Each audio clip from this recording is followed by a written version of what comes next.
আমরা দেখেছি যে আমাদের এক সহকর্মী সম্ভবত আহ, দেশের কণ্ঠ নামের একটি পত্রিকায় কাজ করে।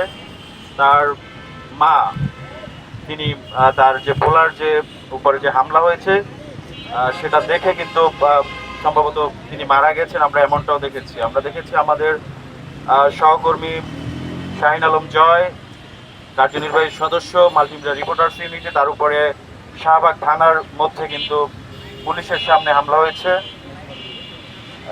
এবং আমাদের বাংলা নিউজ 24-এর আবরার রাজ, তার উপরে হামলা হয়েছে।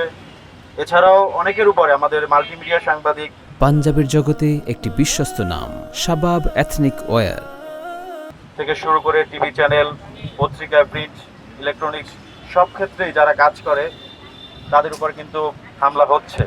কিন্তু এর দায় কার?